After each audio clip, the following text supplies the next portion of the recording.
What is a boat doing in the middle of a desert? You would expect to find a seagoing vessel closer to shore. This is the question archaeologists had been asking for decades. In 1988, there was a storm near one of the most important archaeological sites in ancient Egypt. A wooden structure emerged from the sand. It was hollowed out by termites. Scientists were determined to solve its mystery. In 2000, they began excavating the site near Abydos, Abydos. An American team of experts soon discovered a boat that was 70 feet long, and it wasn't alone. In total, there were 14 boats neatly resting next to each other. It was impossible to completely dig out the boats because of their poor condition. Luckily, the wood was preserved enough to get a sample. Analyses revealed that the boats were around 5,000 years old, the oldest fleet in human history to this date. The time of their construction predates the pyramids at Giza by half a millennium. Each ship of the fleet rested in a vault that matched its dimensions. The room was roughly a third of the size of a tennis court. It had mud brick walls that featured more than 120 drawings of boats. Ancient Egyptians incised them on whitewashed walls that were excellently preserved. Scientists have known about these mysterious chambers for well over a century. 1901, 1902. A British archaeologist, Arthur Weigel, stumbled upon a strange structure west of the River Nile. His team caught a glimpse of the interior walls. Sadly, a section of the roof collapsed, so they had to call off further exploration. Researchers abandoned the site, but its location remained on the maps. The boat's position first led scientists to think that they rested on a bank of the mighty Nile. But there was a problem with this theory. Today, the river flows almost 7 miles west of Abydos. Further studies of the surrounding terrain showed the Nile didn't change its course throughout history. Also, if the boats floated near a dock, they would be in unstable positions. The 14 vessels at Abydos were perfectly parallel to each other. There was only one conclusion possible. Someone had deliberately placed them like that. They must have gone through a lot of effort. Each boat had enough room for up to 30 rowers. These vessels could really float. They weren't models, but scholars still don't know if they actually sailed any body of water in ancient Egypt. This doesn't diminish the importance of the find. Previously, archaeologists found only small-scale models. In King Tut's tomb alone, there were 35 boat models. For a long time, these figurines were the only clues as to how ancient Egyptian vessels looked like. The boat's design confirms that they were the real deal. They are the earliest surviving examples of something called built boats. Ancient people constructed primitive vessels by hollowing out large tree trunks. The alternative was reed that was tied together to form a raft. The boats at Abydos had planks tied together. This was a major breakthrough in shipbuilding. During their lifetime, the boats must have seemed impressive. Timber was a valuable commodity at the time. There was no wood in the desert. Cedar had to be imported from Lebanon. The only person who could afford such luxury was the pharaoh. Studying the area around the ancient fleet provided more answers. Scientists discovered a mud brick structure where Egyptians worshipped the pharaoh. Its approximate date of construction matches that of the wooden boats. The same bricks out of which this building was made were used to encase the fleet.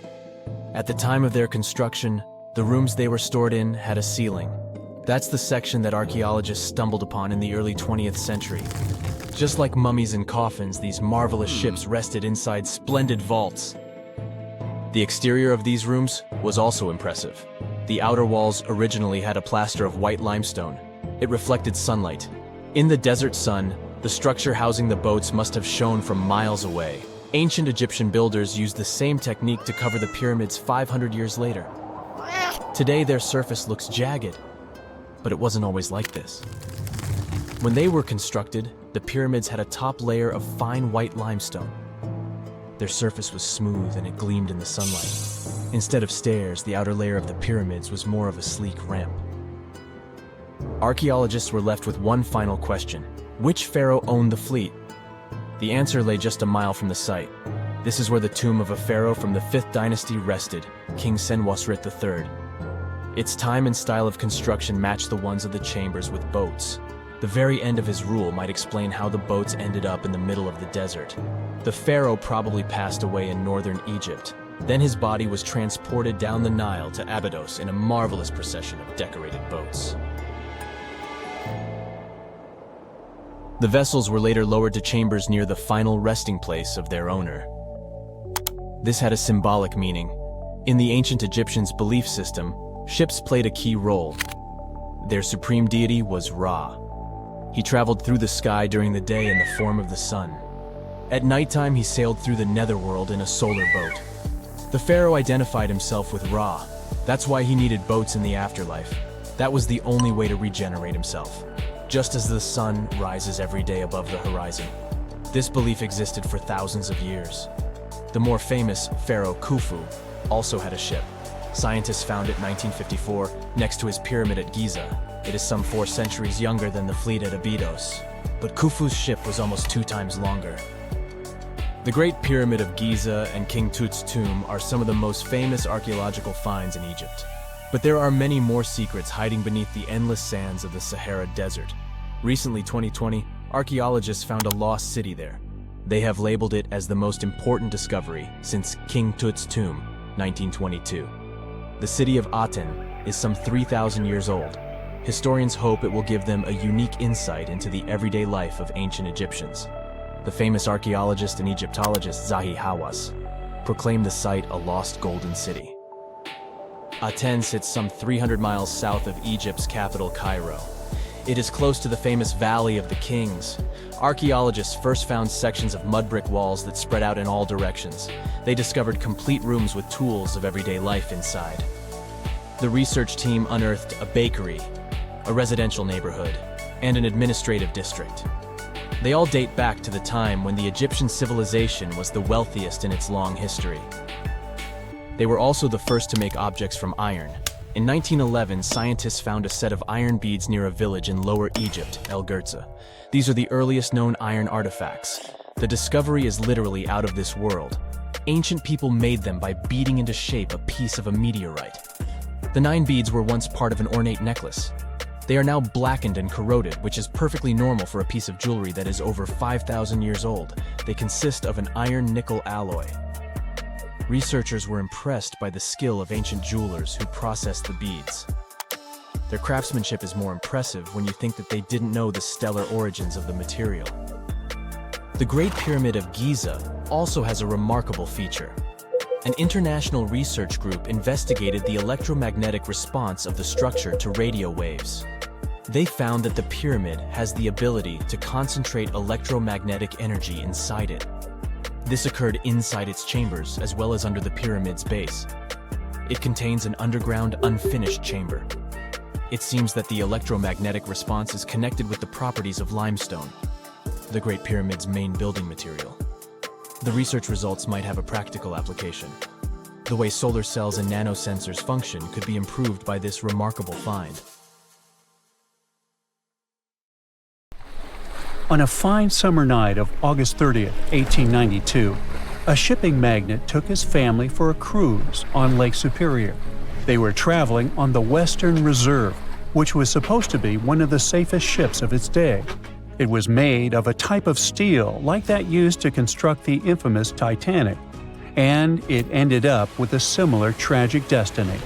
The ship broke in two and was found only 132 years later, in 2024.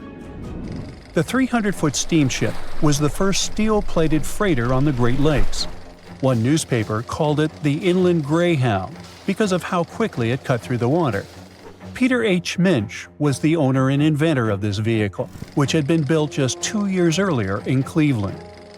On the night of its last voyage, the ship set off toward Two Harbors, Minnesota.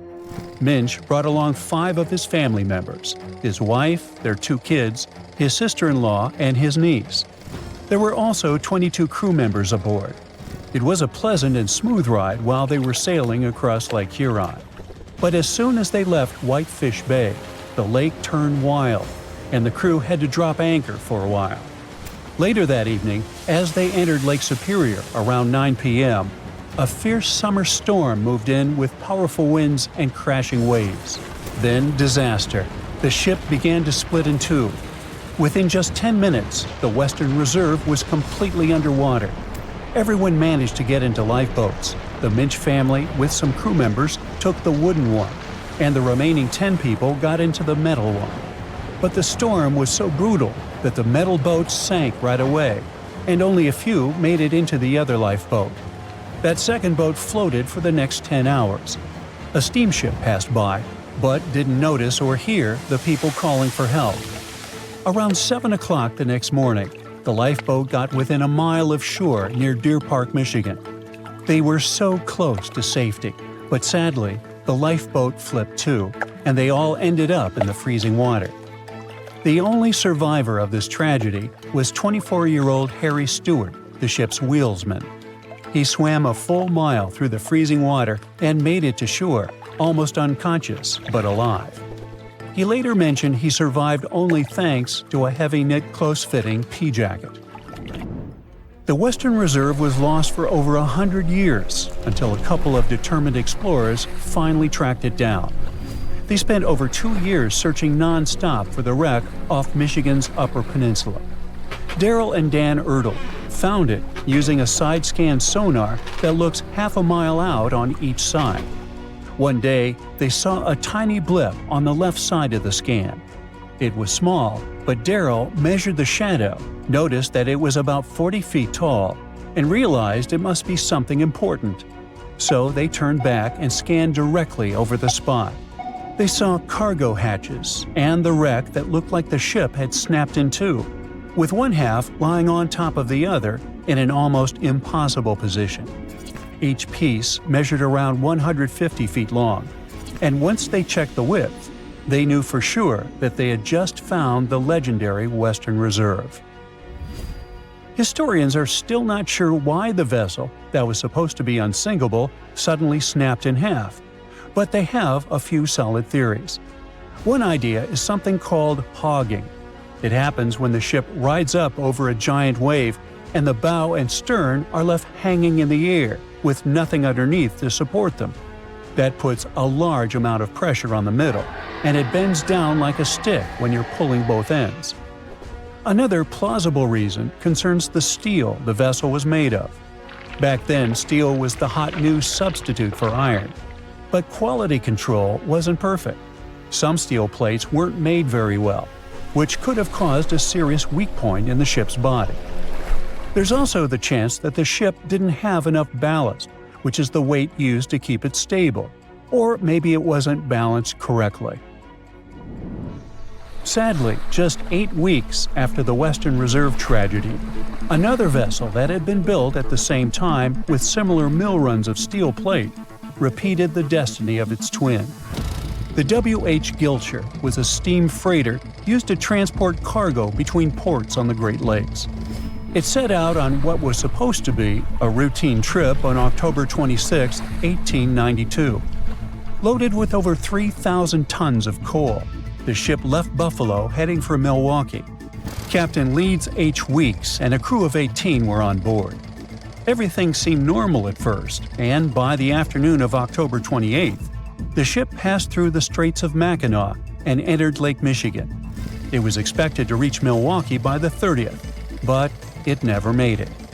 A massive storm slammed into Lake Michigan and Lake Huron on October 28th and 29th, and created havoc on travel plans for many, many ships. When the storm finally passed and boats started pulling into port, people began to piece together what happened to the W.H. Gilcher. One captain who was sailing nearby on his schooner said he saw a large steamer battling the storm about 20 miles northwest of North Manitou Island around 8 p.m. on the 28th. The ship looked helpless, and there was no movement or sign of life. Another captain later saw furniture and parts of the ship's bridge floating in the lake near South Manitou Island.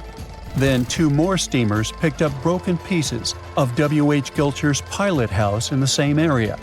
It became clear that the storm had destroyed the freighter, and tragically, no one survived. The Great Lakes are a hot spot for shipwrecks, and there have been between 6,000 to 10,000 of those starting in the 17th century. Back in 1679, the Griffon became the first European vessel to vanish without a trace on the lakes. It sailed all the way from Buffalo, New York, to Green Bay, Wisconsin, passing through Lake Erie, the Detroit River, Lake St. Clair, and Lake Huron before reaching Lake Michigan. After a stop in Green Bay, it started heading back, and then it was never seen again. In 1975, one of the most famous shipwrecks happened when the massive 729-foot ore carrier SS Edmund Fitzgerald sank in Lake Superior. A fall storm was supposed to stay far south of their route, but things changed fast. Another freighter, the Arthur M. Anderson, was following behind and kept in radio contact with the Fitz's captain, Ernest McSorley. By the afternoon of November 10th, waves were smashing over the deck, and wind gusts at over 80 miles per hour were hitting both ships hard. By 7:20 p.m., the Anderson couldn't reach the Fitzgerald by radio anymore, and it had vanished from radar. There was no distress call, no warning. The huge ship had just disappeared. Later, search crews found the wreck over 530 feet under the surface, broken into two giant pieces. No one of the 29 crew members survived, and no one witnessed what really happened. There could be all sorts of reasons for such tragedies, from errors in judgment and equipment failure to simply being in the wrong place at the wrong time. The Great Lakes are massive bodies of water with weather systems that you would expect to find in seas. These inland seas sit deep in the middle of the continent, and hurricane-strength winds and powerful storms form here. Many of them hit in November and December, when the waters are still warm from the summer, but Canadian cold air is starting to push down. There's a huge difference in temperature between the air and water. This difference and strong winds lead to massive waves.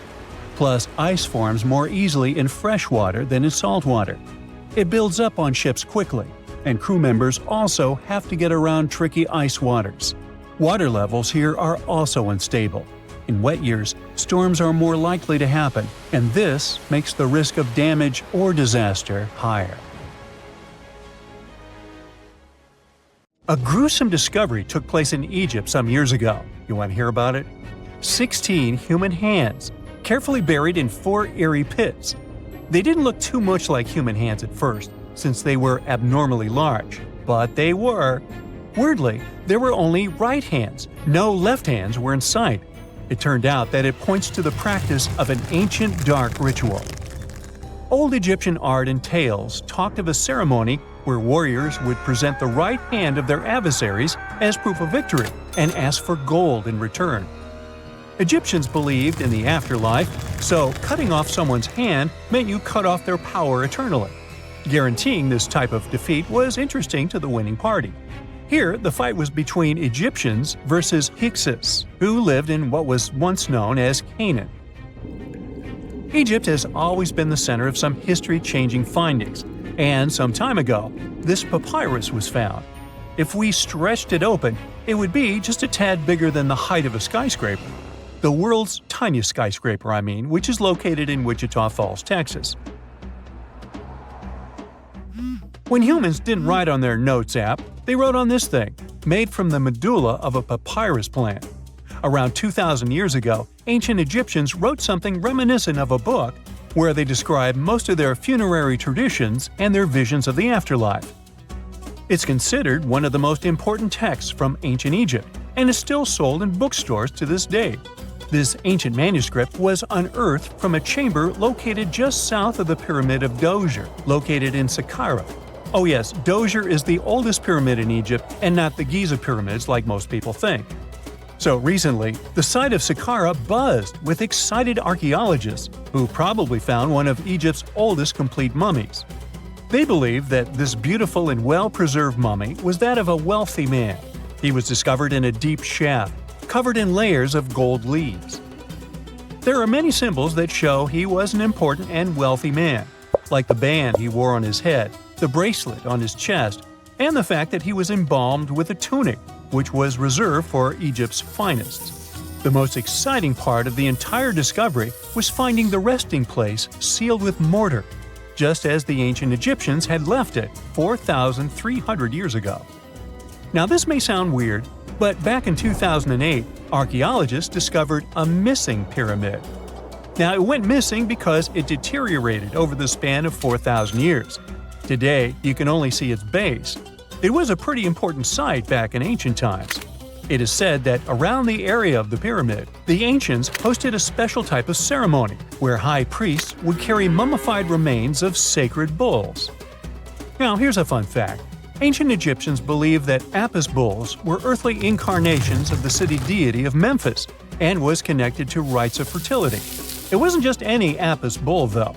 They needed to be all black, with a single white mark between its horns and a bunch of very specific characteristics. They were selected by the local priests and honored until they passed away.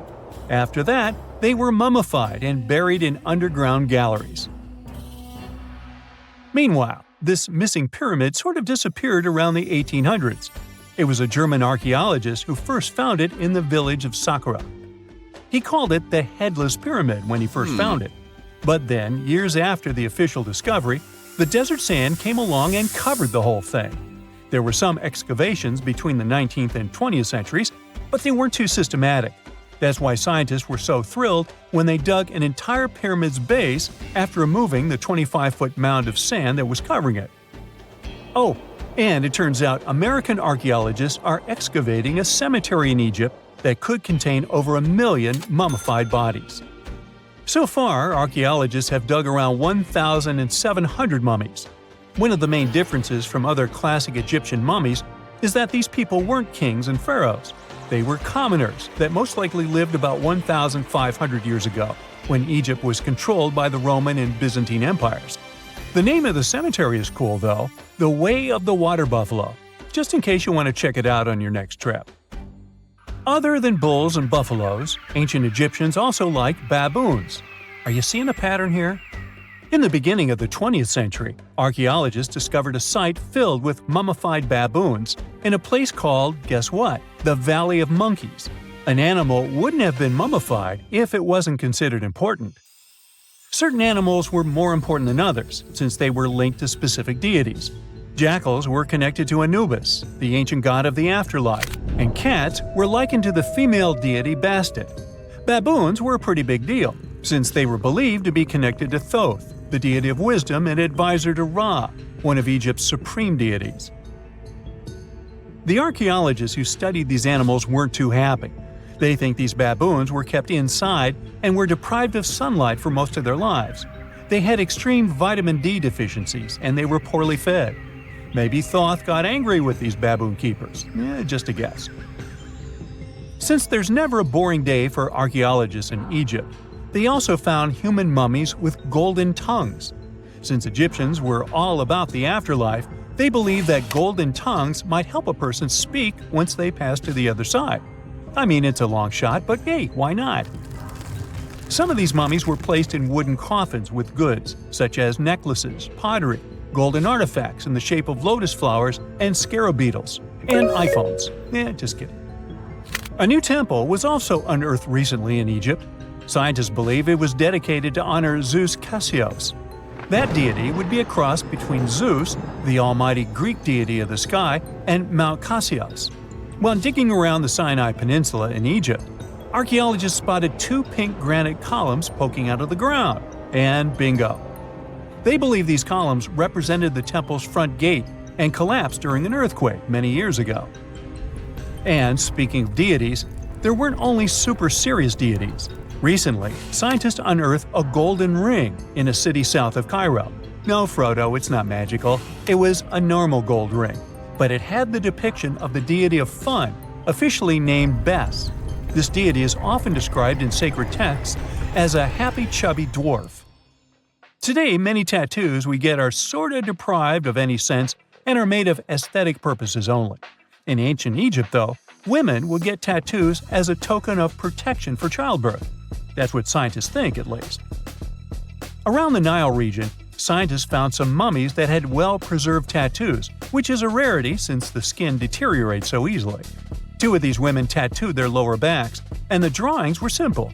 They were mostly pictures, including that same chubby dwarf we just talked about, Bes. He also had a side hustle as the protector of women during childbirth. Now, would you believe me if I told you ancient Egyptians invented robots? No? Well, that's because that's not entirely true. Sure, they were astronomers, mathematicians, and engineers, and somehow they also squeezed an eccentric invention into that package: an automated deity some scientists called Hathor. This wooden statue had been in the Metropolitan Museum of Art for years before someone noticed its secret. With the help of an X-ray machine, specialists discovered a mechanical operating system inside it. The pulley-like axis goes from the statue's shoulder to her left leg. When the system rotates, the statue raises and lowers her hand. Hey, pick me! Pick me! I got my hand up here. One of the most unexplored and mysterious places on Earth is located in plain sight. It's one of the most majestic monuments of humankind. The wonder of the ancient world hides a secret that scientists and archaeologists still can't solve. This is the Great Sphinx of Giza in Egypt. The huge sculpture of a lion with a human head was carved out of rock about 4,500 years ago. Scientists still don't know the exact date of its creation and are also unaware of who built it and what for. There are many assumptions and theories, but none of them has been confirmed. Most people have seen this majestic sculpture either in photographs or in reality, but almost no one knows what's hidden underneath it. The statue of the Sphinx was carved from a single piece of limestone. It was painted. The remains of color pigment on the surface prove this. In the distant past, the Sphinx looked much brighter and more colorful than what we see now. But even after thousands of years, its greatness hasn't diminished. And by the way, Sphinx is not the real name. It was invented by the Greeks about 100 years or more after its creation. Initially, the Egyptians called the statue Hor-em-Akhet. There are many legends and theories saying the Sphinx is there for a reason.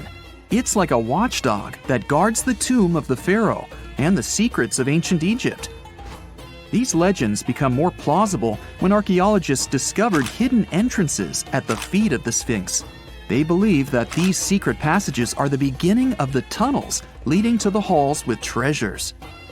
You can find a lot of stories on the internet that claim the Sphinx hides the Hall of Records, a repository filled with ancient and secret knowledge. One of the main artifacts of this repository is supposed to be the records of the ancient mythical state of Atlantis. According to legends, the entire library from this city was moved under the Sphinx. The entrance to this library must be located next to the Sphinx's right paw. Many archaeologists tried to find this entrance, but came away empty-handed.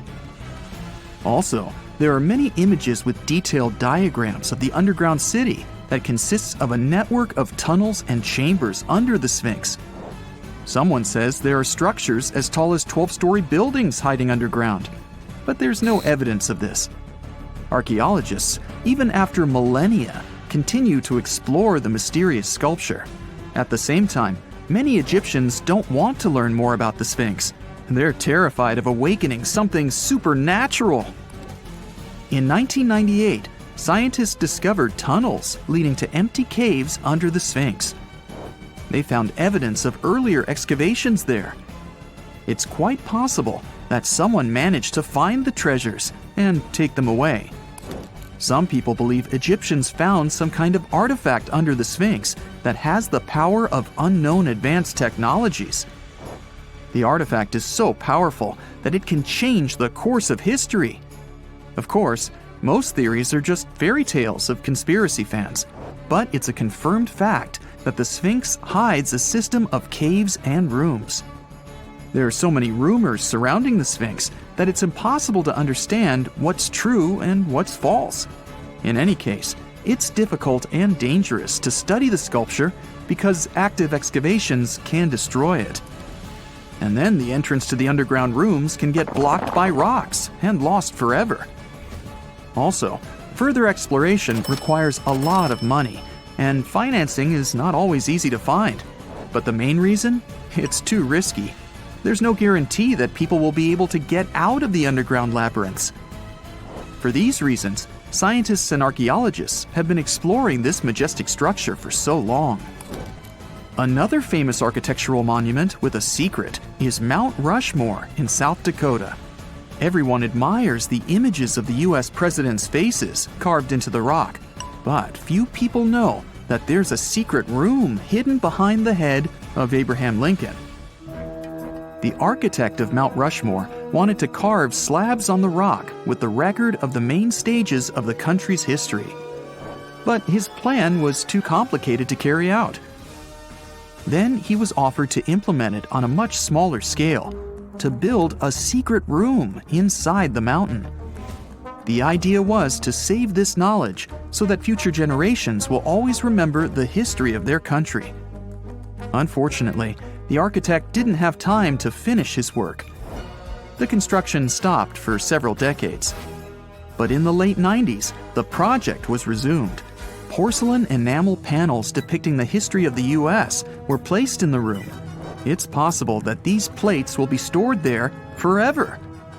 But people can't see them, at least for now. The room is inaccessible to tourists as it's too difficult to get inside. Another secret room is located in the Empire State Building.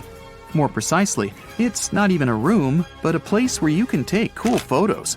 Almost all tourists gather on the observation deck of the 86th floor to enjoy a stunning view of Manhattan. But there's another deck with panoramic windows on the 102nd floor.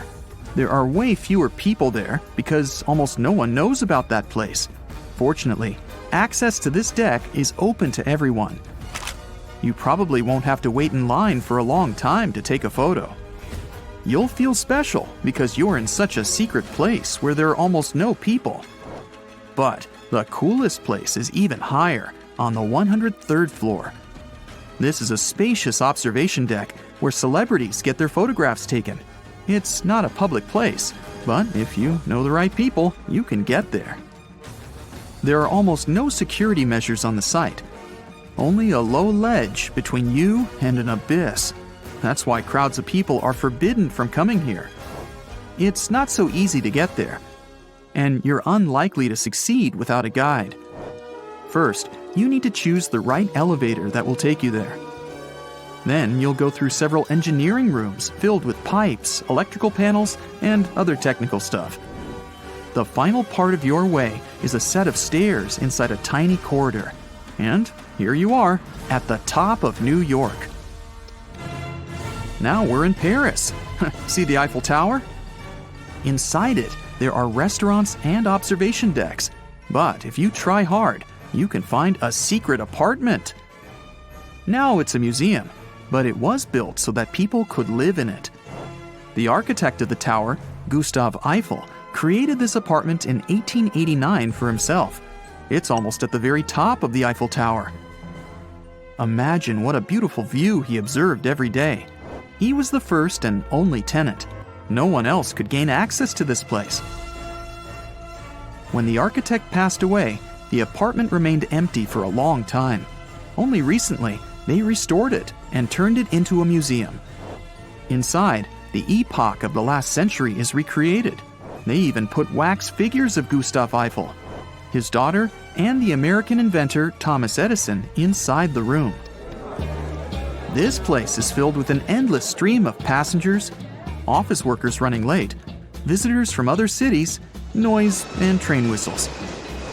At Grand Central Station in New York, among all these sounds, you can hear the sound of a ball hitting a racket, if you're in the right place. A real tennis court is hidden inside New York Central Station. It belongs to a tennis club that arranges corporate games for employees of many companies. The club was opened in the 60s. Now we're moving to London, Charing Cross Road. It isn't easy to find one secret place here. To do this, you need to look carefully at your feet. Do you see these sewer grates in the asphalt? Inside them, you can notice two signs with the name Little Compton Street. Yeah, there's another street right below you. It disappeared from all maps at the end of the 19th century. Charing Cross Road was built over it. The identification signs that you see are part of old engineering tunnels. There's another interesting place in London. It's located in the southeast corner of Trafalgar Square. At first glance, it looks like a thick lamppost, but there are too many tourists walking around. You come closer and realize that one person can easily fit inside the post. The lamppost belongs not to an electrician, but to a police officer. Yeah, this is the smallest police station in the world. It was built in the 1930s and used as a watch post. Officers had to sit there one by one and watch Trafalgar Square. That always attracted a lot of pickpockets and all kinds of other criminals. Listen to this. Neanderthal fiber technology. Nope, I'm not joking. The concept is real. In 2020, a team of scientists published a paper that redefined the way we saw our closest ancestors. A find in France changed archaeology forever, and it wasn't the first time something like this had happened. But let me start from the beginning. Neanderthals. For a long time, they fit the image of the typical cavemen. If you are now thinking of someone like Fred Flintstone, you wouldn't be much wrong. What was the reason behind this stereotype? When did we start believing that Neanderthals were not the brightest tools in the shed of evolution? In comes William King, a 19th century British geologist. He was the man who named the Neanderthals. Based on the bones King found, the scientist declared the species not intelligent, and this image stuck with the Neanderthals for centuries to come. But a piece of string, just 1/4 of an inch long, changed everything. A small, dry river valley, Abri du Maras, was the place of the great find. Archaeologists unearthed a cord fragment next to a stone tool. Such twisted fibers could have been used for everything from making clothes to fishing nets. In prehistory, this was some advanced tech, and the Neanderthals seemed to have mastered it. Scientists already knew that these early humans made tar from birch bark, and that they produced shell beads. There's even evidence of Neanderthal art. They were definitely not primitive. The string section and similar finds are changing the way we perceive our ancestors. The world of archaeology is constantly changing. Take the pyramids in Egypt, for example. Turns out, they weren't really built by an army of people who the pharaoh made work until they passed out. Herodotus, the famous Greek historian, was the man who started the confusion.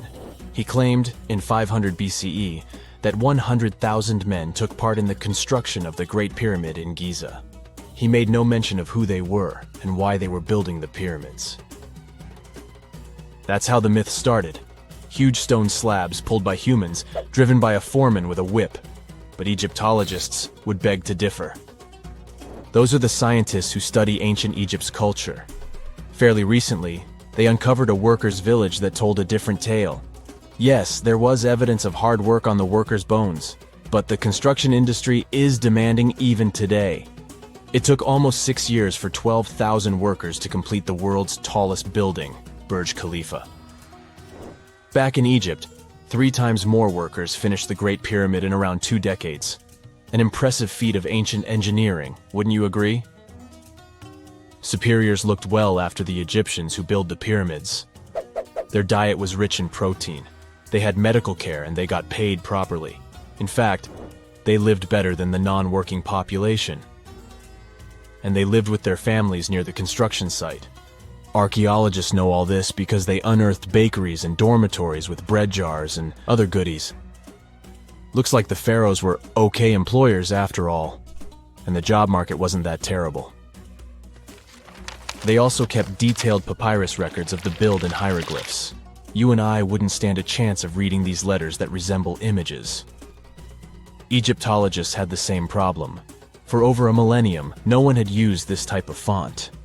And it's not like there was an English ancient Egyptian dictionary you could open and find meanings of words. But all this changed in 1822. A couple of decades before, the French found a broken slab of black granite. The stone contained one text in 3 scripts: Ancient Greek, Egyptian hieroglyphs, and Demotic. The last one was also the Egyptian language, but in a simplified script. Scientists dated it back to 196 BCE. The content is a religious proclamation. A French philologist and Orientalist, Jean-François Champollion, was the first one to crack the code. You see, people haven't forgotten ancient Greek letters. The Frenchman successfully matched the Greek letters with the ones in the Egyptian script. And voila, we were finally able to read hieroglyphs. The name of the piece of granite that made it all possible was the Rosetta Stone. The importance of its discovery went beyond archaeology. The word Rosetta Stone even entered the English dictionary. It represents a discovery that helps people understand an enigma that has been puzzling them for a long time. There are similar games. A symbol is attached to a particular message. Then you have to decode the message by replacing the symbol with a corresponding letter. In a nutshell, this is what scientists did with the Rosetta Stone more than 2 centuries ago. Do you know what is the oldest deciphered language in Europe? It has an unattractive name, Linear B. The script belongs to the Mycenaean Greek language. It predates the ancient Greek alphabet by several centuries. You can easily guess which script it is descended from. Linear A. The people from Crete used Linear B more than 1,000 years ago. During the Late Bronze Age, the Greek civilization that used the script vanished. There was no one who could read Linear B, and more importantly, no one knew it existed in the first place. This was about to change during the first years of the 20th century. A British archaeologist by the name of Sir Arthur Evans excavated a vast palace complex at Knossos, Crete, Greece. This was the center of the Minoan culture that created the enigmatic script. The palace boasted some 1,300 rooms. They had colorful paintings of dolphins, griffins, and bulls. All of these captivated the archaeologists' imagination. But their biggest find was at first overlooked. Thousands of slabs of baked clay. The fire that brought down the palace helped preserve the tablets.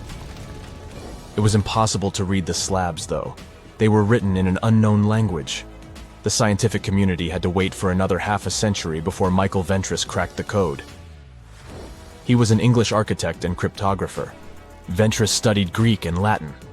While attending the famous Archaeologists lecture, the young man decided to solve the puzzle of Linear B once and for all. He managed to do so in 1952. One of Ventris's most amazing discoveries was that the script was an archaic form of Greek. But cryptology still hasn't solved the code of Linear A. This writing system will remain a mystery until a motivated young person like Michael Ventris comes along. They wouldn't have to be a professional archaeologist. Basil Brown certainly wasn't. Yet in 1939 he discovered the richest early medieval tomb in Europe. This happened in Sutton Hoo in the southeast of England.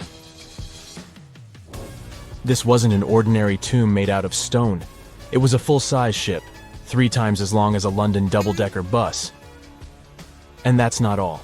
Apart from its main purpose, the ship was full of riches. Deluxe hanging bowls, feasting vessels, gold and dress accessories, and luxurious textiles were just some of the treasures found. Archaeologists were also amazed by the silverware from distant Byzantium. You probably know this city as Istanbul, Turkey. Even in our age, it's several days' drive from Sutton Hoo. Just imagine how much time and money it cost to import a silver plate in the 7th century. That's when the ship went down, according to archaeologists. The English couldn't have done it. At that time, there was no England. The people living in the British Isles at the time were the Anglo-Saxons. Perhaps the ship from the grassy mounds in Suffolk belonged to one of their kings? We will never know. The local acidic soil did away with any possible evidence, or no one laid there in the first place. It could have been a cenotaph, which is a monument constructed to honor an important person. The archaeologists still don't have a definite answer. But what they have found at Sutton Hoo shed light on the Dark Ages. Before the discovery of the ship, they knew little about what had been going on in Britain after the Romans left. Now, the image of the early Anglo-Saxon society was much clearer. Perhaps the English soil will be the site of the next great breakthrough in archaeology. Whenever you hear about ancient ruins, you almost never picture them being suspended somewhere, or just randomly hanging on the branch of a tree, right? In fact, for most of the ancient artifacts we have exposed in museums all over the world, archaeologists did quite an impressive amount of digging. You see, buildings have this funny way of fading away over time if not properly taken care of. Sometimes we need to reuse some building materials, so an older construction may be sacrificed in the process. Other times, houses are abandoned, and once they are exposed to the elements on the surface, like rain or sunlight, they don't really stand a chance. Some just simply crumble away due to good old erosion. So the only way a piece of architecture can survive the test of time is if it's somehow gotten buried deep down. Now, how did they end up buried in the first place? Well, it's quite the comedy of errors. Ancient cities had a habit of gradually raising their ground level like a kid adding toppings to their ice cream sundae. You see, these settlements were always busy collecting food and building materials to keep up with their ever-growing population. But hey, who has time to deal with waste and rubbish? It wasn't exactly high on their to-do list back in the day. So when it came to building new houses, ancient civilizations found it much easier to save their sweat and tears by piling up the rubble and constructing right on top. But that's not all. Rivers would also occasionally flood and deposit a layer of sediment on the city floors, further encapsulating those ancient constructions. And in those dry regions like the desert, where the wind likes to show off its sand and dust dance moves, you can bet it was a constant struggle to keep the establishments clean.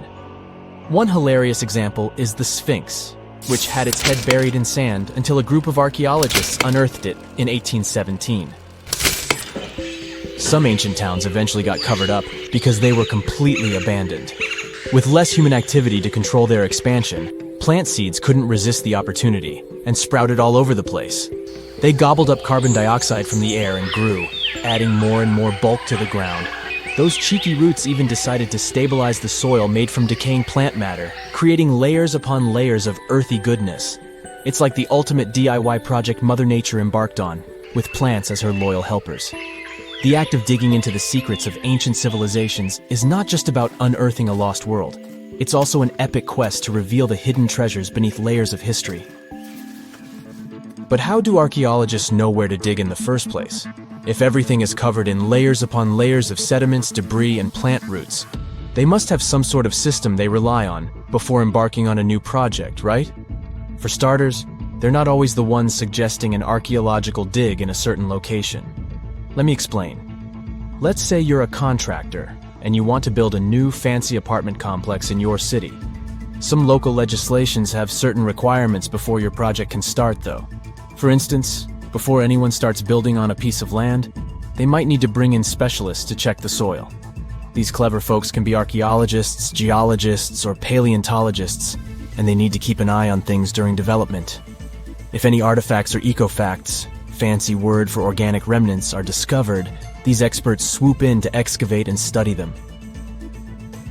But what about sites that have nothing to do with bulldozers and yellow hats? Archaeologists have more than one trick up their sleeves when it comes to locating ancient hotspots. They dive deep into historic records with a healthy dose of detective work. By sniffing out old documents and maps, they can piece together the puzzle of human activity in a specific area. If a site has been visited before, it's even better. Finding records of past excavations or historical accounts can give archaeologists lots of information on where to continue their treasure hunt. Before archaeologists start swinging their shovels, they engage in a bit of a visual scan mission. Armed with a grid system, they'll stroll around the site, keeping their eyes peeled for any artifacts that might be hiding just beneath the Earth's upper layer. From groundstone tools to historic glass and even ancient garbage dumps, yes, they're also valuable. These keen-eyed explorers can spot signs of human activity faster than most people. If they stumble upon midden soil, fancy term for a garbage dump, they know for sure that humans once called this place home. Archaeologists don't just rely on their trusty shovels, though. They have an arsenal of gadgets to aid in their search for hidden wonders. Geophysical tools are like their secret weapons. Take the resistivity meter, for example. This clever contraption measures the electrical component of the soil and any buried features or artifacts. A buried wall, for instance, will create a different resistivity reading than the surrounding soil. Magnetometers and ground-penetrating radar work in similar ways, showcasing potential hints of ancient treasures in the soil. And who could forget our trusty old friend, the GPS? It helps archaeologists map out precise locations, like a high-tech treasure map, leading them straight to their pot of gold. Care to virtually visit some of the most important archaeological sites in the world? Well, follow me. In the United Kingdom, for instance, you'll find this interesting place called Stonehenge. It's one of many henges scattered around, but this one really takes the cake. Picture this: massive ancient stones standing tall and proud, arranged in a funky outer ring and an inner horseshoe, with some smaller stones thrown in for good measure. And guess what? These amazing stones have been around for over 5,000 years. Talk about a serious case of rock-solid longevity. Now, here's where it gets interesting. According to local folklore, the legendary wizard Merlin whipped out his magic wand and poof! He teleported these massive stones all the way from Ireland. Apparently, some giants had assembled them there, but Merlin decided they would look much better at their new location. Others think it's just the ruined remains of an old Roman spiritual edifice. These amazing structures were built by our Bronze Age ancestors. With their simple tools and limited tech, they managed to create this monumental masterpiece. Impressive, right? Unfortunately, there's still so much we don't know about this area. Stonehenge's initial purpose remains a mystery to this day. Sure, there are lots of theories, but scientists have yet to agree on the subject. However, we do know that it's perfectly aligned to catch the sunrise during the summer and winter solstices. The ancient city of Pompeii is an equally amazing archaeological site. Picture this: Mount Vesuvius, a notorious troublemaker, decided to throw a volcanic tantrum and completely covered this ancient Roman city. It turned it into a time capsule, located outside present-day Naples in Italy. Fast forward to the year 1748, when a bunch of adventurous explorers stumbled upon Pompeii. Lo and behold, they discovered a treasure trove of well-preserved goodies: streets, houses, food. Probably a bit stale by then. Blingy jewelry, fancy sculptures, colorful frescoes, everyday household items, and even animal and human remains. It was like an epic archaeological party. From the looks of it, Pompeii had it all. Fancy houses and villas, a massive 20,000-seat arena, cute little artisan shops, hangouts like taverns. And let's not forget the saucy spots like those luxurious bathhouses for some intense pampering. There's also the Sanctuary of Apollo, where people used to gather for their daily dose of worship.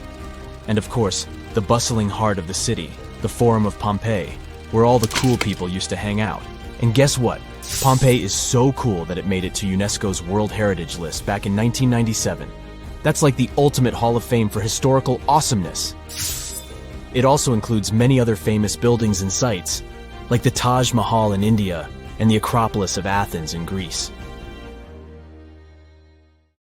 If someone finally invents time travel and you hop on a trip to the past, you won't recognize many of the things you know and love today. The Statue of Liberty and the Egyptian pyramids, some basic gadgets like the remote control and your laptop, and even the corn you have for lunch have all changed beyond recognition. When the pyramids were originally built in ancient Egypt and Giza and other places, they didn't look sandy brown at all. All of them were covered with white limestone. If you had seen them under the hot African sun, you'd have to look away. That's how smooth and shiny they were. Builders used around 6 million tons of this material for the Great Pyramid of Giza alone. It's the largest one you can still see on your trip to Egypt. The local rules were quite a thrifty crowd, and they reused some of the casing stones for other construction projects. A massive earthquake in the 14th century has also loosened some of the stones, so you won't see a lot of limestone, but some of it is still there, on top of the Pyramid of Khafre in Giza. It looks like it has a second peak on top of the first. In ancient times, all pyramids used to have capstones called pyramidions, covered in a mix of gold and silver. Most of them have been lost over the centuries, but you can still see a few of them at museums. They show images of Egyptian deities. The pyramids were probably modeled after a sacred pointed stone, the benben. It represented the rays of the sun. Now, lifting heavy rocks wasn't so simple without the tech we have today. I guess you'll agree with me if you helped your friends move at least once, and they made you carry the couch. But those smart Egyptians of the past thought of that and chose the pyramid shape. It lets the weight distribute evenly throughout the whole thing. The Statue of Liberty has also had a major makeover since it was first unveiled in 1886. Believe it or not, it used to be a shiny brown color, just like a penny. 20 years later, it changed its color to green. It wasn't a fashion statement, but a chemical reaction. The statue is covered with hundreds of thin copper sheets. When copper reacts with air, it naturally forms a protective layer called verdigris. This layer protects what's under it from corrosion, and that's why statues and other things made of copper, brass, and bronze can last so long. When Lady Liberty first turned green, people in authority decided it would be a good idea to paint it all over. It was way before social media, so you couldn't just drop an angry comment under the post describing the idea. But they wrote about it in the local newspapers, and the public didn't love the idea. Then the Times interviewed a copper and bronze manufacturer, and he confirmed they shouldn't repaint it, because removing the protective layer would mean destroying the statue. Over the years, people have suggested painting Lady Liberty several times, but no one has ever done it. I don't know about you, but I can't imagine that lady in any other color, so I guess it's for the better. You love bananas as much as I do? Next time you enjoy a juicy soft one, remember you gotta thank selective breeding for that texture. The original wild bananas had many large, hard seeds and not so much delicious pulp. And hey, who doesn't like a sugary watermelon? It has a history of over 5,000 years, and it used to have bitter, yellowish white flesh and was really tricky to open. Selective breeding saved the day again, and watermelons got way sweeter. Japanese scientists went further and invented the seedless version. Corn's grandmother is a Mexican grass called teosinte. The kernels in this grass were small and hard to get. Farmers from many thousands of years ago saved the seeds only of those plants that were larger or tastier, or with kernels that were easier to grind. Thanks, my friends, for giving us the corn that's edible and even delicious. And just imagine, wild avocados were so small that they could easily fit in the palm of your hand. The pit in them was so large you wouldn't find much edible material inside. They also had a much harder shell than the ones we're used to. You probably wouldn't get a lot of work done without your beloved computer today, but I can't tell you exactly whom to thank for this invention. The ABC from 1942 is one of the contendants for the title of the first computer. It's short for the Atanasoff Berry computer, named after its inventors at Iowa State University. The ABC weighed over 700 pounds. Yep, yours must be way lighter than that. That big boy consisted of around 300 vacuum tubes and had a rotating drum, a little bigger than a paint can, and had small capacitors on it. A capacitor is a gadget that can store an electric charge, like a battery. The ABC could solve problems with up to 29 different variables to help scientists save some time. Like modern computers, it used binary digits, ones and zeros, to represent all numbers and data. Because of that, it was possible to do the calculations electronically. And now, my favorite part, the ABC finished one operation about every 15 seconds. Just for you to compare, it's millions of operations per second now. Unlike the tech we use today, the ABC did not have a changeable stored program, so the program could only do a single task at a time. An operator had to write down the intermediate answer and then dial that back into the computer. Sounds like another reason to be happy we live in the 21st century. That remote control you use for all sorts of appliances has gone a long way too. Nikola Tesla, who gave us alternating current, designed one of the first wireless remote controls back in 1898. He named his invention teleautomation and demonstrated it on a miniature boat controlled by radio waves. The boat had a little metal antenna attached to it. Tesla sent signals to the boat using a box with a lever and a telegraph key, which was his version of a remote control. Those signals set electrical contacts on the boat into motion and moved the rudder and the propeller, and Tesla was controlling the boat. The concept of the remote control soon spread to other gadgets. The first television remote control followed in 1950. It was designed by the Zenith Radio Corporation, called LazyBone. Don't take it personally, please. This LazyBone had a massive cable that was attached to the TV set, and those who tried it didn't fall in love with the invention because they tripped over that cord. I feel your pain, my friends.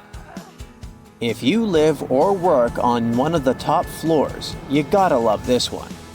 Meet the first passenger elevator. It traveled at the speed of 40 feet per minute. Not the fastest, I know, compared to today's record, which is 40 feet per second. But hey, it was built back in 1857 in New York and was more of a tourist attraction than a necessity. The elevator had a steam engine hidden in the basement of a 5-story building. 3 years later, they shut it down because the public didn't appreciate it. Otis Tufts filed the first patent for a vertical railway around the same time. His invention included an actual car with a bench inside for people to sit on. Sounds like a great spot to hang out with friends to me. What do you say?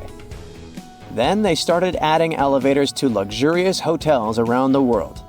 They were entire rooms with a rich design, upholstered seats and mirrors on the walls, and sometimes even a small chandelier. There was an obligatory operator who'd close the door and the car would start its super slow ascent.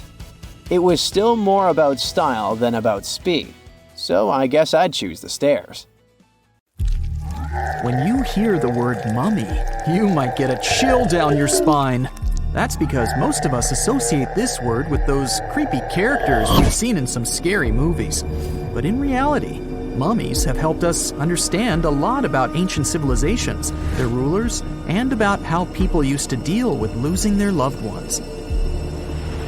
The people most famous worldwide for their mummies are the ancient Egyptians. They believed that some sort of existence after passing away was possible, if certain conditions were met.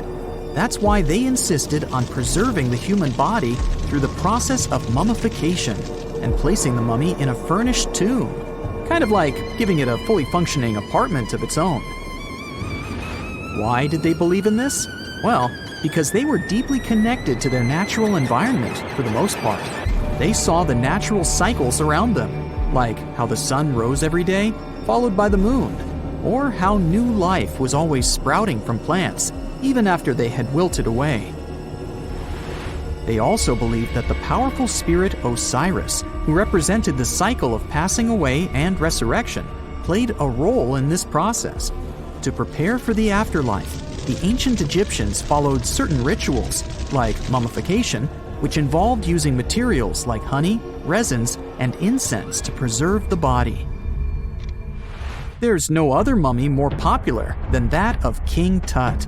He was a young pharaoh who ruled over 3,000 years ago in Egypt. The problem with discovering ancient royal tombs is that most of such burial sites were previously robbed. People knew ancient rulers had been left with many valuable belongings, so those locations became vulnerable to thieves. When King Tut's tomb was opened in 1922, people were excited because it had not been robbed, like many other previously discovered royal tombs. That's how well hidden it was. Inside, his mummy was encapsulated in a total of 3 coffins, including one made of gold. The objects found in his tomb showed us what ancient Egypt was like, and studying his mummy also helped us learn about the culture and practices popular at the time when he passed away. We also learned about his family by looking at his DNA.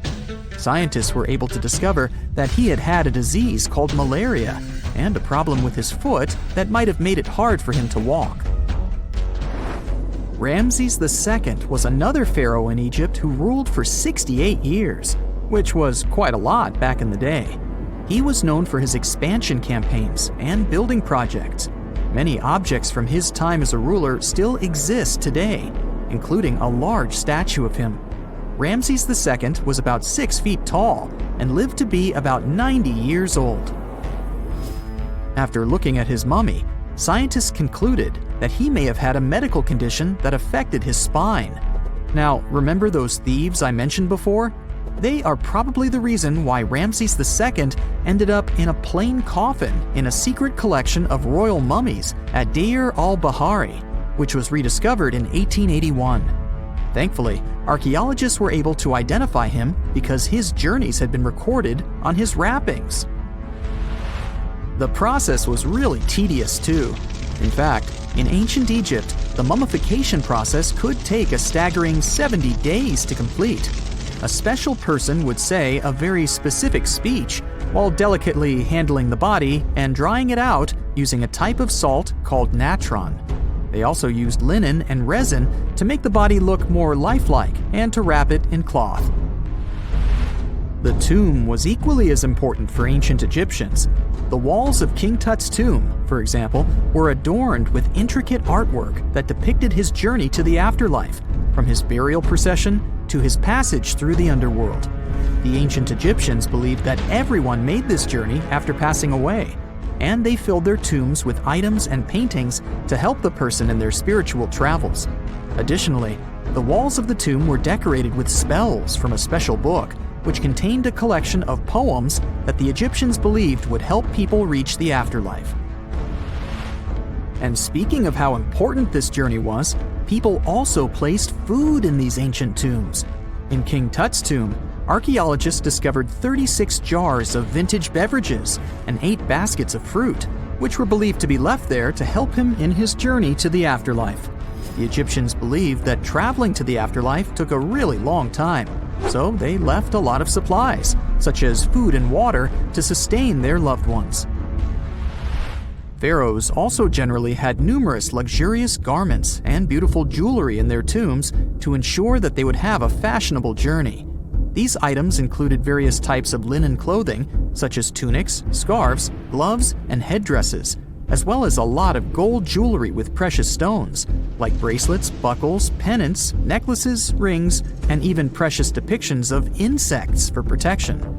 Some were also deposited with fans made from ivory and ostrich feathers to keep them cool in the afterlife.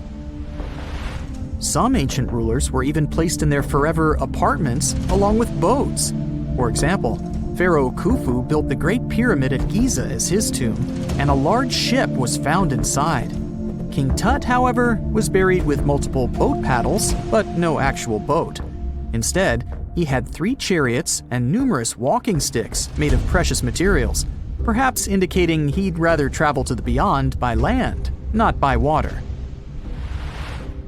Amongst the most interesting objects found near ancient mummies are bottles of oils and perfumes. If rulers were supposed to be fashionable, why not smell nice too, right? Also, some of them had some ancient kinds of board games, most of them made out of precious materials like gold or ivory. One of those games was called Senet.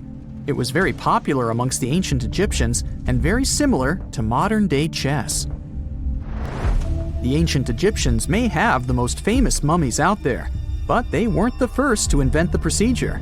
In fact, it all started in South America with an ancient civilization named the Chinchorro. As far as we know today, these people were the first to mummify their loved ones that had passed away. They did it somewhere around 2,000 years before the Egyptians started their own rituals.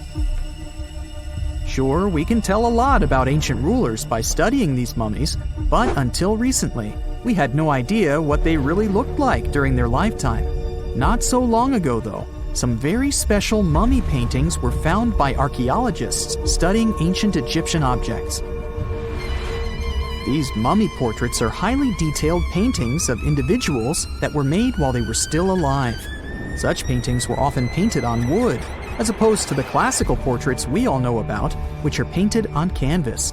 They are known for their realism and beauty, and have even been used by researchers to diagnose diseases by comparing them to the corresponding mummies. Some of these portraits also include depictions of jewelry, which was later found on the mummies. The recent discovery of these mummy portraits in Central Egypt is significant, as it marks the first time in over a century that such paintings have been found. Mummies appeared all around the world naturally, too. Mummification can occur without people intervening because of natural conditions, like extremely cold or hot environments, places with a lack of oxygen, or accidental exposure to chemicals that preserve the body. These conditions don't allow bacteria to grow, resulting in the body remaining more or less intact. Famous Otzi was one of these mummies. We know today he was a man who lived around 5,000 years ago in Europe. But upon his discovery in the Alps in 1991, Austrian authorities initially believed that he was a modern mountaineer because of how well preserved the body was. However, after the Iceman was removed from the glacier, it was determined that he was actually from the Copper Age. You're walking down the street. You see a strange-looking antique shop called Ageless Trinkets of Mr. Bright. You're curious, so you enter there. You take a look at all the weird stuff. Suddenly, an old folded parchment paper catches your attention. It's a world map, but something's off with it. Instead of showing the countries as you know them, it shows the locations of 4 mythical lost worlds and civilizations. Mr. Bright, the shop owner, comes next to you after realizing your shock.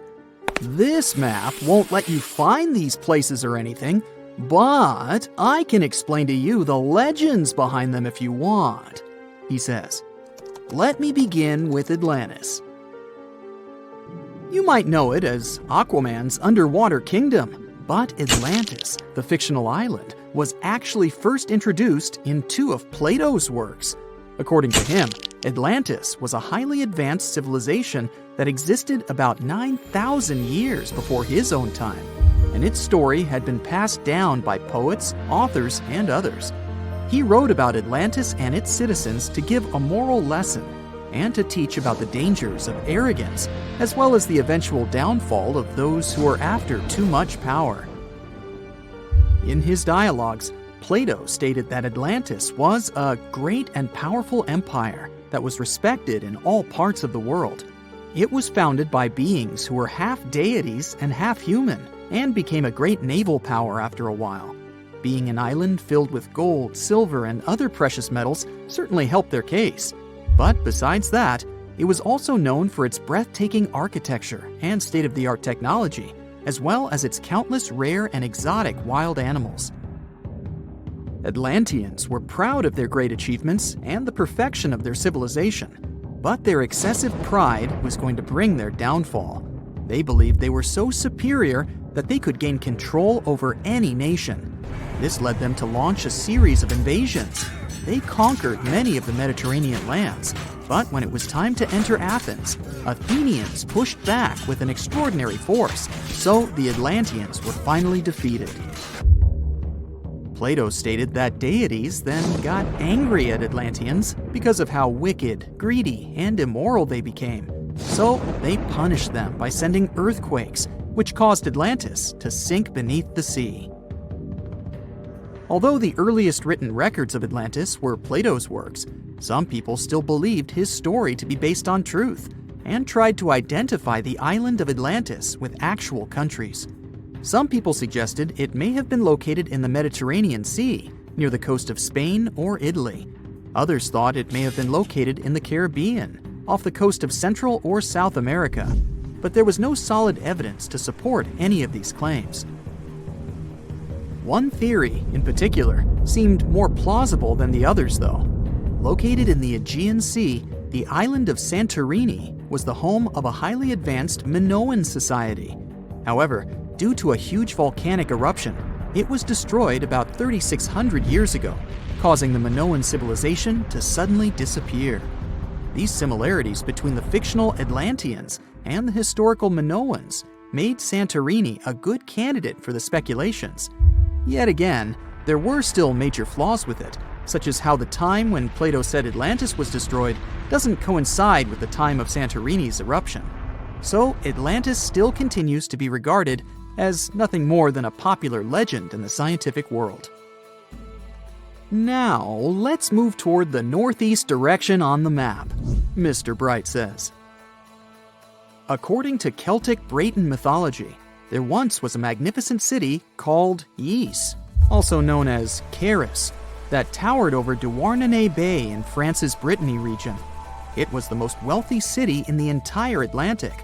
It was especially famous for its beautiful gardens and buildings, and its citizens were all living comfortably and happily there.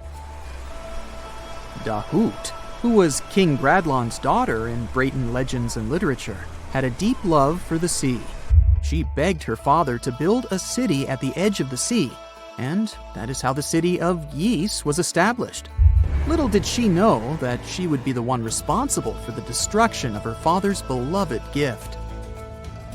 You see, since the city was surrounded by the sea, it needed to be protected by a dike equipped with floodgates, and these gates could only be opened at low tide. And the only one who had the keys to these gates was the king himself. One day, a handsome red knight arrived at the city, but couldn't pass the gates. Dahut was so taken by him that she wanted to let him in. She knew that her father was the keeper of the only key to the city, so she sneaked into his room and stole it from him. Then she gave it to the Red Knight so that he could enter the city and they could be together. However, the Red Knight turned out to be the Prince of Darkness, and he intentionally left the gate open to the raging sea. The waves soon swallowed all of Ys. King Gradlon was able to escape on his magical horse, but Dahut couldn't. She turned into an evil mermaid who lured sailors into the sea. Today, if you go to Quimper, a city in Brittany, northwest France, you can find the statue of King Gradlon riding on his horse. Although the city of Ys is a legend, Brittany coast locals believe that on the days when the waters are calm, you can still hear the tolls of the city bells deep under the sea, if you listen carefully. Mr. Bright then points at the Indian Ocean on the map and says, "Now, have you heard about Lemuria?" Back in the mid-1800s, a few scientists suggested that there was once a continent that existed in the Indian Ocean, somewhere close to the south of modern-day Sri Lanka. The first one to popularize this theory was the British lawyer and zoologist Philip Lutley Sclater. In his paper, The Mammals of Madagascar, he stated that he found lemur fossils in India, and not in Africa. However, this discovery was extremely shocking to him because of the fact that lemurs' original homeland, Madagascar, is much closer to Africa. He proposed that this was possible only if some larger continent connected the two once. He stated that this continent must have eventually sunk to the ocean floor. He then named it Lemuria, and hence the theory was born. People who came after Sclater took his theory a step further and thought that Lemuria was also the home of an extinct race of humans called Lemurians, who had 4 arms and enormous bodies, and were also the ancestors of modern-day humans, as well as lemurs. Of course, as new scientific discoveries were made on plate tectonics, evolution, and the study of DNA, the theories regarding the fictional continent called Lemuria were debunked. The last fictional land on the map is Agartha, Mr. Bright says. Taking its roots from Eastern mysticism, one legend says there's a kingdom called Agartha that is located deep beneath the surface of the earth.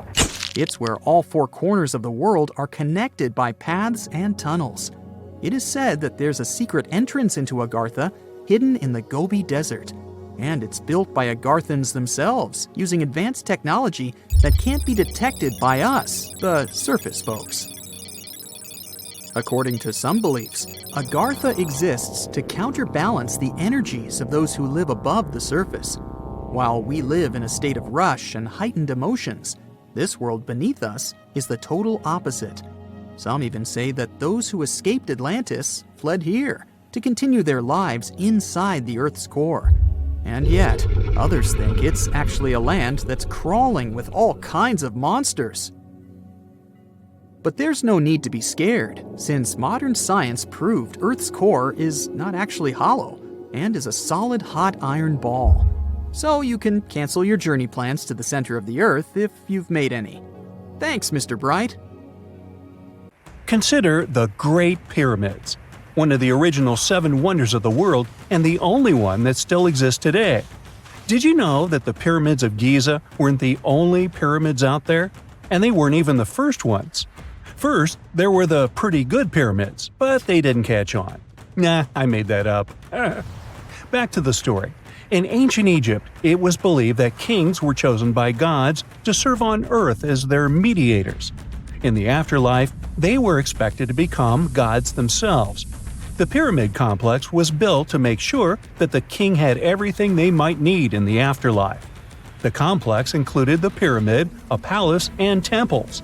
The tomb in the pyramid, where the king was buried, was filled with many things they might need, like furniture, food, and gold vessels.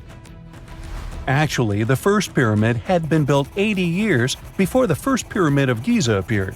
Overall, there were around 100 of them.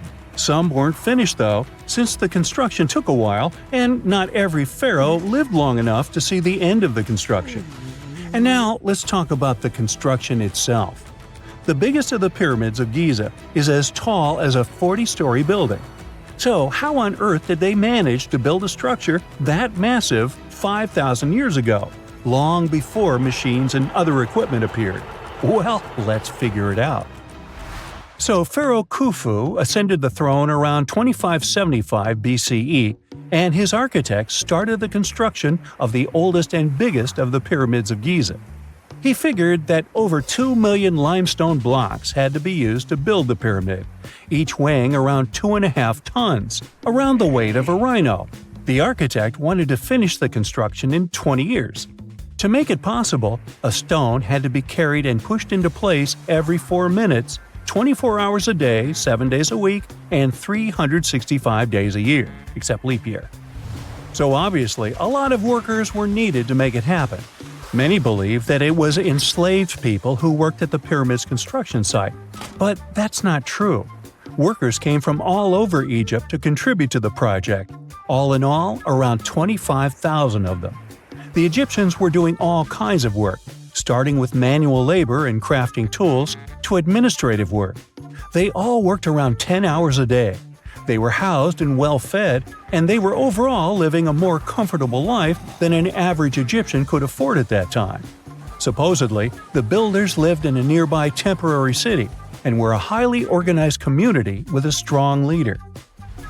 The pyramids seemed to be designed to align with the points on a compass, and their sides symbolized the rays of the sun. But back at that time, there were no compasses. Ancient Egyptians figured out the directions themselves and with amazing precision. To align the pyramids, they used 2 constellations. The construction site was arranged on the west bank of the Nile River. This also had a symbolic meaning. Just like the sun sets in the west, life sets in the west as well. The second pyramid of Giza was for Khufu's son, Pharaoh Khafre. It's a bit smaller, but this one has the famous noseless statue of the Sphinx. Of course, originally it had a nose. I would tell you what happened to it, but it's still a mystery, and no one knows for sure. Sphinxes have the body of a lion and the head of a human. They were considered guardians of important areas. This famous sphinx, also pronounced sphinx, has the head of Pharaoh Khafre and is guarding his pyramid, facing the sunrise. The Sphinx is one of the biggest and oldest statues in the world. Originally, it not only had a nose, but was also painted. Scientists have discovered traces of the red color of its face. So, most likely, the Sphinx was painted red. There are also remains of yellow and blue color on its body. The statue definitely wasn't boring. Till around 1800, the Sphinx was buried up to its shoulders until an adventurer with a team of 160 men dug it out. But let's get back to the construction. The workers, of course, needed stone blocks. There were 2 main places where people could get these stones. One source was close to the construction site, but that fossil-lined yellow stone was only suitable for the pyramid's interior. The limestone blocks for the exterior were hauled from 8 miles away on 30-foot-long sleds. Apparently, it wasn't too hard to pull them. The sand mixed with the right amount of water was pretty slick, and 10 people could move a sled even with a rock weighing so much. Surprisingly, cutting off a block of limestone wasn't the biggest problem. When in the ground, it was soft and could be split relatively easy. But after getting exposed to the air, limestone hardens. So the most difficult part was to shape the blocks. That step was crucial because the smallest inaccuracies could lead to the whole pyramid collapsing. So, okay, those limestones were mined, carried on a sled, shaped, and then what? How could they be put into place? Well, this is still a mystery. Archaeologists have discovered the remains of a ramp system that dates back around the time the pyramids were being built. So historians have come to the consensus that, most likely, the Egyptians designed a unique ramp system to move and pull huge stone blocks. The most common opinion is that there were several ramps around the pyramid. There probably was a central ramp with 2 staircases on each side of it built over the pyramid stones. The ramp was growing as the pyramid was getting higher. People might have been walking up the stairs, pulling up stones on wooden sleds. But this is just one of the options. Other experts say that the ramps were around the pyramid, and some say that the ramps were inside the pyramid. Maybe we will never know for sure, and it'll forever remain a mystery. The exterior limestone of the pyramid was polished with sand and stone until it gleamed. On top, there was a gold and silver capstone, which glimmered over Egypt like a second sun. So that's how it was 5,000 years ago. Now, about the interior. Surprisingly, there's not much inside the pyramid. Most of it is just solid stone with very little open space. But let's take a quick look inside. From the entrance, there are 2 stairways, one going down and the other going up. They take us to the chambers. There are 3 of them inside. Now, why is that? Apparently, throughout the whole construction, a burial chamber had to be prepared at all times, just in case a pharaoh kicked the bucket before the construction ended. So separate chambers were built one after another as the construction progressed. The last of them was the main one. It's called the King's Chamber. It's the one where Khufu was resting. It's the biggest room at the very heart of the pyramid, and there's a big passageway leading to it. It was likely used as a kind of elevator to move granite up to build the interior. Granite was also used to make 5 stories of support beams to ensure that the pyramid didn't collapse. And we can see that it worked since it's been standing for centuries. Unfortunately, none of these chambers have hieroglyphs on the walls.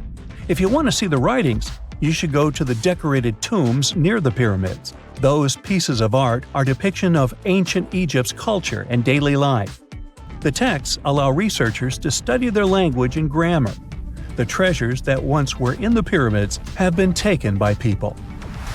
There are also many secret tunnels and passages inside the pyramids, but even today, no one knows the whole plan of the interior. Scientists have been sending little robots with cameras inside for many years, but there's still a lot we don't know about the pyramids. Now they're trying to use an X-ray to scan the pyramids from the outside without going inside. So yeah, ancient Egyptians did create a mystery no one has been able to crack for 5,000 years already.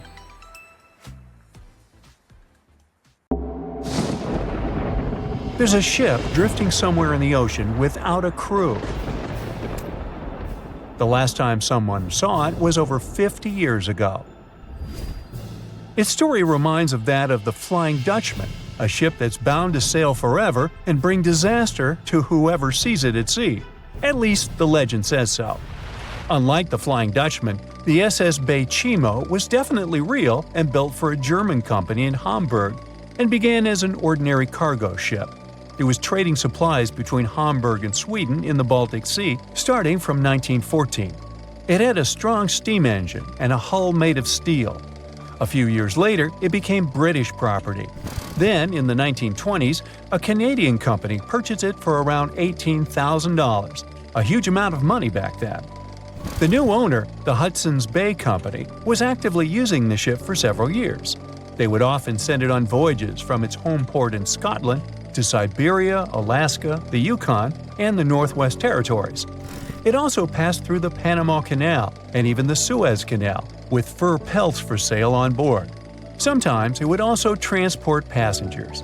It had completed 9 successful voyages before this strip of good luck came to an end. Starting from the 1930s, SS Bay Chimo would have trouble with ice and storms. When it first got trapped in ice in October of 1931, some of the crew managed to escape to Alaska. 15 of 22 sailors decided to stay with their vessel and try to save it. They had furs and other valuable cargo worth around $58,000 aboard. The company sent them supplies to survive the winter. They set camp near the ship out of the hatches, tarpaulins, and other materials, and offloaded the cargo. At the end of November, a blizzard rushed through the area, and it seemed like it had taken the ship with it. The ice platform had survived, but the ship broke free. Some of the crew members were sure it had sunk. But soon after, they heard from one of the locals who had spotted their ship around 45 miles away from their camp. The crew moved on with their lives, and the ship started its journey as a runaway vessel. People would spot SS Bechimo once a year or so, all the way until 1965. It was mostly spotted off the coast of Alaska. A man going to Nome with his sled dog, along with prospectors, explorers, and treasure hunters, all claimed to have seen SS Bechimo. Someone tried to board it and take it to port, but ended up stranded on it for days because of horrible weather. Others got luckier and managed to take a whaleboat, some furniture, and other valuables from the vessel. Those who got close to the ship saw that it was damaged and missing the propeller. Still, it stayed afloat without a crew for at least 38 years and became the longest sailing ghost ship in history. In 2006, the Alaskan authorities started a project to solve the mystery of this ghost ship of the Arctic and finally find SS Bechimo, either still above or below the water. So far, the project has not been a success. SS Bechimo remains one of the estimated 4,000 ships that have disappeared off Alaskan shores. If the legend of the 17th century isn't lying, this ghost ship could be sailing somewhere along the Flying Dutchman. It belonged to the Dutch East India Company. Its captain managed to do the impossible for that time and sailed from Holland to Indonesia in only 3 months. They said he was flying over the sea, and some evil tongues explained that he had made a deal with evil forces to achieve that. Once the ship was sailing back home, its captain and crew disappeared without a trace. There are many versions of what happened to it. One of the first ones said it had tried to enter port at the Cape of Good Hope, got in a terrible storm, and sank as there was no captain to save it. Another legend says the captain had refused to obey the skies to let the ship sink during the storm. A scary light form then struck the boat and the crew, and it was condemned to forever wander without rest. Many sailors claim to have spotted the Wandering Dutchman. The Duke of York, who was to become King of England, mentioned having seen it in Australian waters. Right after spotting the ship, the man who saw it first fell from the top of the mast and didn't survive. There were more encounters with this legendary ship up to the middle of the 20th century. Ships would nearly collide with it as the Flying Dutchman jumped out of the blue. Scientists have a more logical explanation for this mystery: Fata Morgana, not to be confused with Hakuna Matata. Now, when you're out at sea on a hot day and the air is all wavy, it feels like when you look at the road on a scorching summer day. That's because of something called atmospheric refraction. When light passes through different layers of air with different temperatures and densities, it bends and twists. Sometimes, under certain conditions, this bending of light can create really bizarre optical illusions over the ocean, like sightings of the Flying Dutchman. The Fata Morgana phenomenon can make distant objects appear distorted, stretched, or even lifted above the horizon.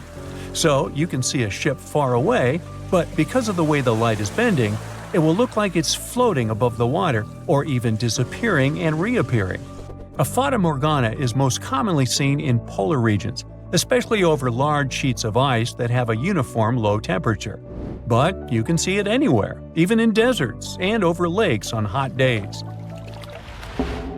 The first stories about ghost ships go all the way back to ancient Greek and Roman mythology.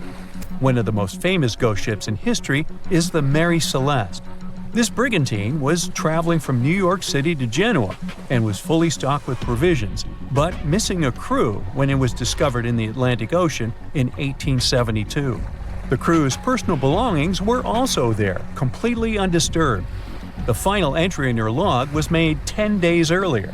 We still don't know what happened to its crew, and the ship has inspired many spooky stories and legends. The Lady Lovibond was another legendary schooner that is believed to have been wrecked off the coast of Kent in the middle of the 18th century.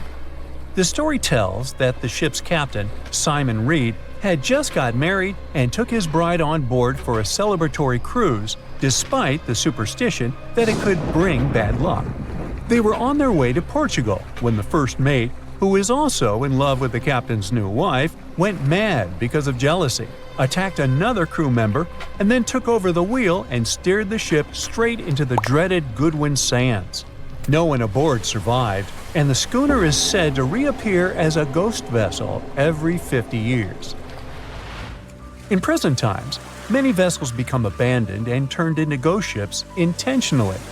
There are thousands of them floating in U.S. rivers, lakes, channels, and coastal waters. Some people lose their boats in storms and other extreme weather. Others have to abandon their boats because maintaining them can cost 10% of the boat's price. Plus, docking a vessel can add up to several $1,000s every year. Most boats have been made of fiberglass, so an owner can't just recycle them as scrap metal. So, once they want to get rid of it, they often tie it to a dock and sneak away, or leave it floating far away from the shore, or just try to sink it. When ghost ships sink in shallow waters, they can cause damage to coral reefs, mangroves, marshlands, oyster habitats, and wetlands. Plus, they can collide with unsuspecting regular ships and cause real trouble. So, don't do that. Enough said. Over millions of years, our planet has changed a lot. Ice ages, shifting tectonic plates, global floods, meteorites. Whole species of animals have come and gone over millennia. At some point in all of this, we humans came along. Now imagine a place that was cut off from the rest of the world for 5.5 million years, possibly much more. A place that no human had ever set foot in before. In 1986, we finally found it, Movila Cave. You head to the airport and buy a ticket to Romania. Next, you rent a car and drive southeast. You're looking for Constanța County, right near the Black Sea. Your phone says you're there, so you stop the car and look around. You're in the middle of a deserted field, nothing but a wide, lifeless plain. Then, you see it. A hole in the ground. As you move closer, you realize it's a shaft that leads deep down into the Earth's crust. Before you descend into the darkness, you take a rope, a hard hat, a powerful flashlight, and an oxygen tank. Don't forget to wear your protective suit and oxygen mask. You climb down slowly and look around.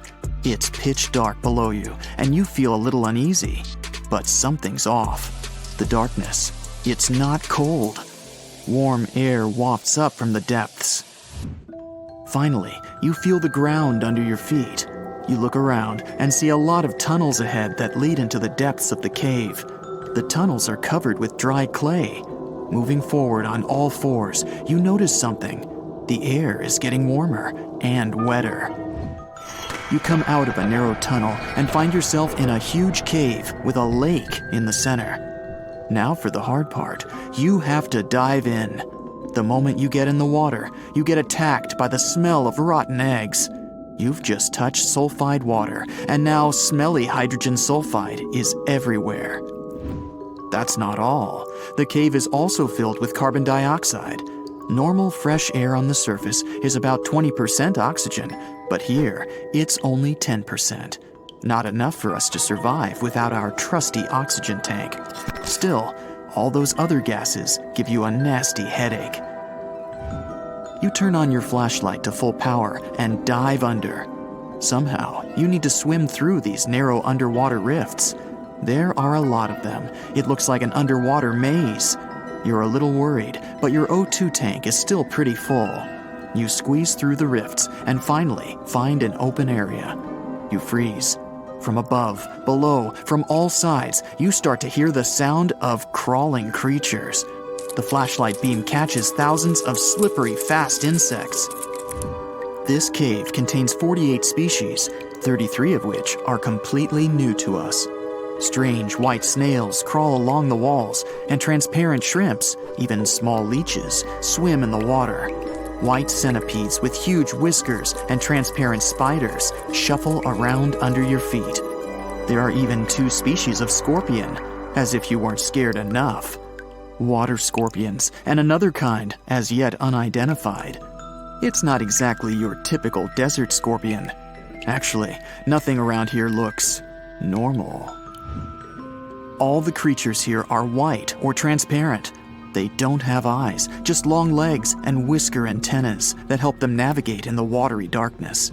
It's a sci-fi director's paradise. You couldn't make this stuff up. The deeper you go into the cave, the less oxygen there is. Amazingly, there are even more small monsters running around. The air is all methane and carbon dioxide. These bizarre little things have never seen the sun, never been out of this cave. The spiders, scorpions, and leeches get hungry, right? They feed on smaller creatures, snails and worms. But what do the smallest creatures eat? Just then, you notice something very strange on the surface of the water. There's a gross white substance that looks like foam. You touch it carefully. It's like wet toilet paper, and it tears as soon as you touch it. But it's not foam or paper. It's billions of living organisms, bacteria, called autotrophs. These bacteria make food from carbon dioxide, but they don't make it from the air like plants or trees. They use water. It's called chemosynthesis. These tiny bacteria excrete their unused food, and bigger ones come along and eat it.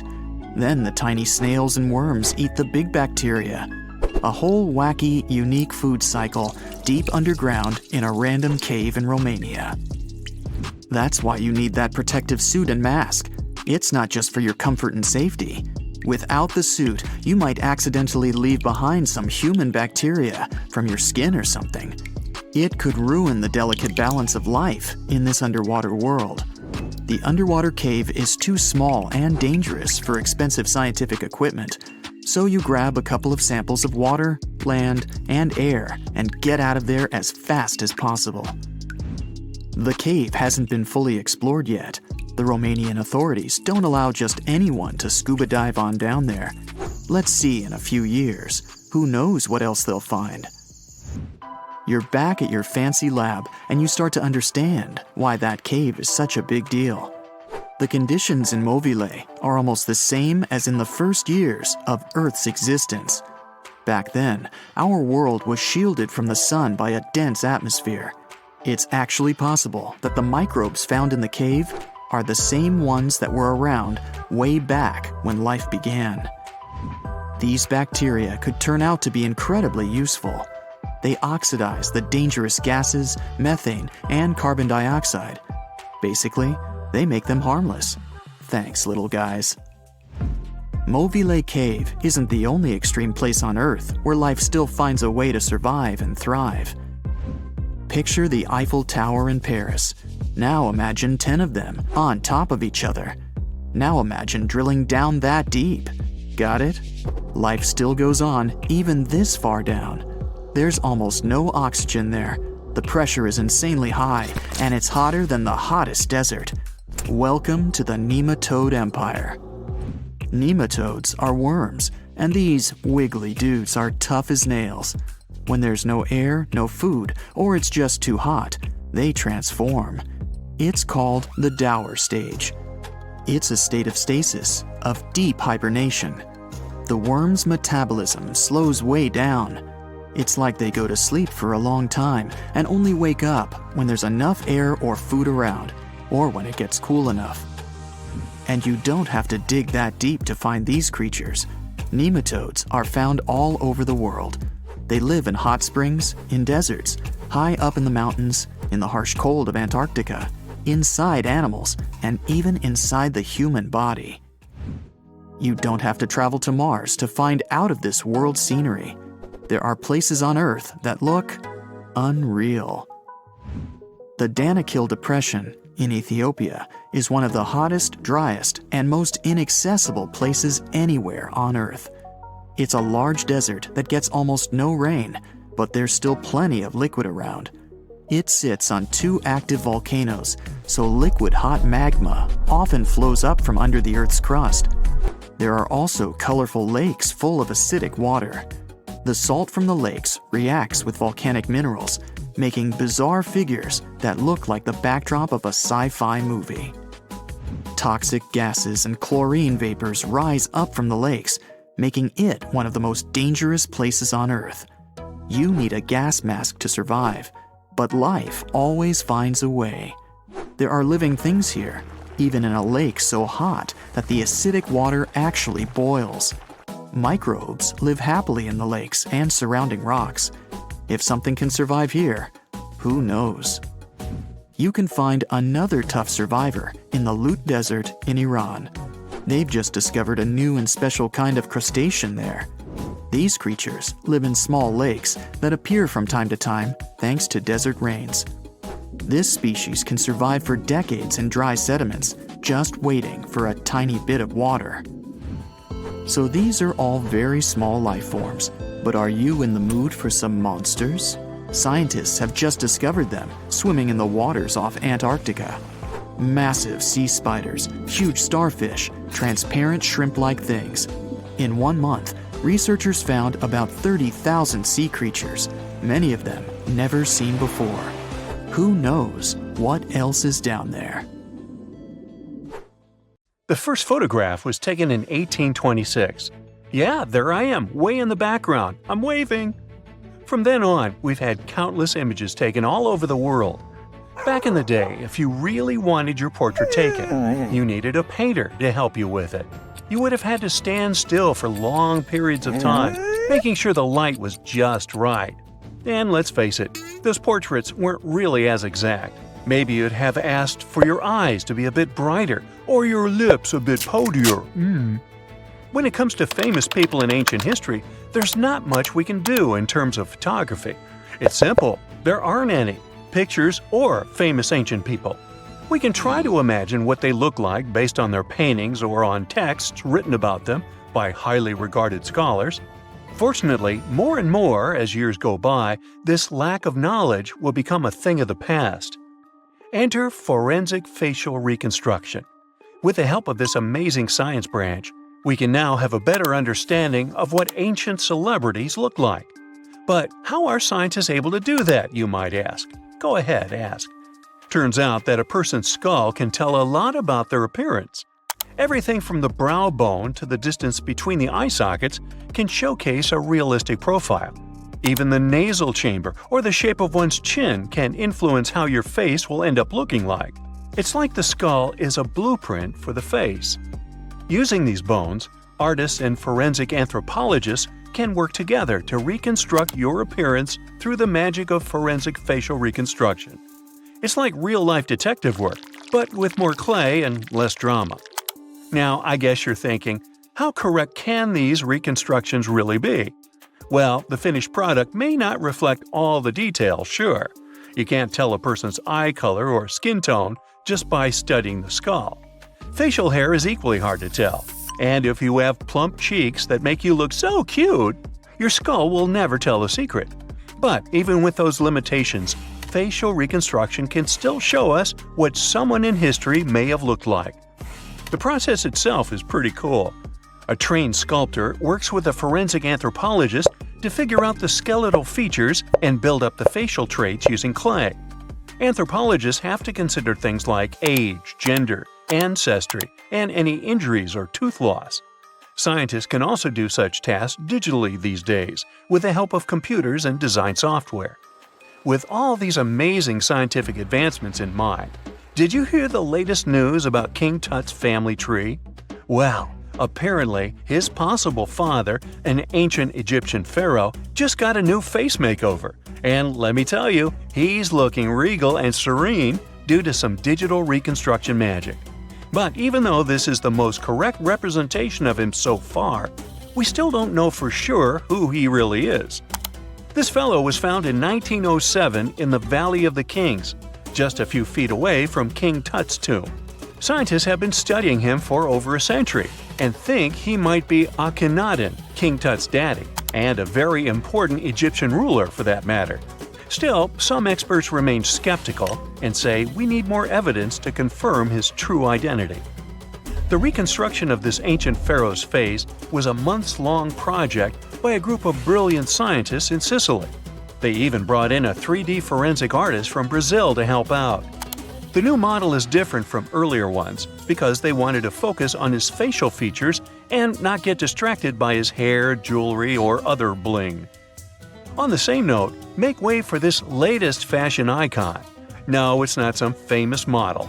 It's a hunter-gatherer woman who lived in Sweden 7,000 years ago. And boy, is she fierce-looking in her new reconstruction. She's rocking a feather cape, a slate necklace, and a belt made from 130 animal teeth. Talk about being fashion-forward or backward. Plus, her dark skin is painted with white patterns, making her look like a true work of art. But don't be fooled by her stunning appearance. This woman was more than just a pretty face. She was buried upright in a location dating back to 5500 BCE to 4600 BCE, and her rich jewelry tells us that she was important in her local community. Thanks to the work of an archaeologist and sculptor, we can now see what this ancient woman looked like. They used a CT scan of her skull to piece together her face muscle by muscle, creating a unique expression. It's like making eye contact with the past. While we may never know for sure what her role was in her community, her intricate surroundings suggest that she held a special place for her people. Now, Otzi, the 5,300-year-old mummy from the Alps, also got a new makeover thanks to this amazing technology. He didn't go to a plastic surgeon if that's what you're thinking. Two Dutch brothers used their skills in forensic science and artistry to recreate his face for a new exhibit in Italy. Otzi was found in 1991 by hikers who stumbled across his mummified and frozen remains in the mountains near the Italian-Austrian border. He's been around longer than Stonehenge or the pyramids of Giza. And now, thanks to the two skillful brothers, we finally know what he looked like. They used 3D images of his skull to recreate his face. A photographer also documented the whole process for half a year. Earlier research shows he passed away from a wound caused by an arrow. He was left in a protected area high up in a cold glacier region, so his body was preserved in the snow. He is now safely kept in a refrigerated cell at the museum, which mimics the wet, cold glacial conditions that kept him preserved. They even have a unique cooling system that makes it possible for the mummy to be displayed. Otzi's last birthday was his 46th, which was a pretty ripe old age for his time. He was about 5 feet 3 inches tall and weighed around 110 pounds, so he was on the smaller side. But hey, size doesn't matter when you've been around for over 5,000 years. King Henry VII got a digital makeover as well, and boy does he look good. A graphic artist used a mask of Henry VII's dating from 1509 to create an impressive and realistic reconstruction. Why a mask, you might wonder? Well, before photography, people used wax masks to preserve someone's likeness more accurately than paintings or illustrations. And let me tell you, the restoration of this Henry was a game changer. Henry VII was the King of England from 1485 to 1509. A depiction of him, which can be found at Westminster Abbey, was already lifelike, but the new digital reconstruction takes it a step further. It took the team behind it about 2 months to complete, using a combination of software, custom algorithms, and really tedious image adjustments that were done manually. The project started with a high-resolution image of the mask, which was then used to create a 3D model of the subject's face. From there, the lighting was designed. Lastly, facial markings and hair were added. But what's even more fun is that a beard was added to Henry VII's face too, since men during that era were commonly bearded, wore a beard. We'll never know for sure if he was bearded or not, but it's a hilarious touch that adds to the character of the reconstruction. The same team has also created facial reconstructions of other historical figures, like Mary, Queen of Scots, or Oliver Cromwell. These masks are like secret passages to another time, if you think about it. It's amazing how technology can take us back thousands of years to see faces we've only imagined. And who knows, maybe in a few hundred years, someone will recreate our faces from a selfie we took. A ship filled with gold and other treasures worth over $13 million was found in the middle of the Namibian desert after almost 500 years.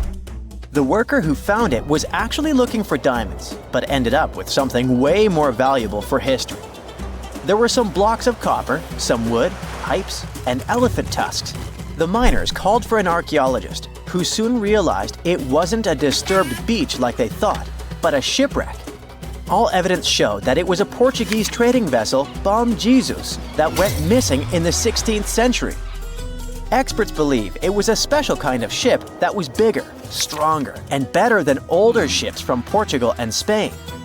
These ships were built to take Portuguese explorers on long trips to distant places like India, China, and Japan, and come back with tons of cargo. The Bom Jesus was likely carrying treasures from Lisbon, Portugal, to Western India. But it looks like on its way around the southern tip of Africa, near Namibia, a big storm pushed the ship too close to the shore. The ship hit a rock, tipped over, and broke apart, sinking into the ocean. Archaeologists found treasure from the captain's chest under the water, which probably fell out when the ship's wooden hull broke.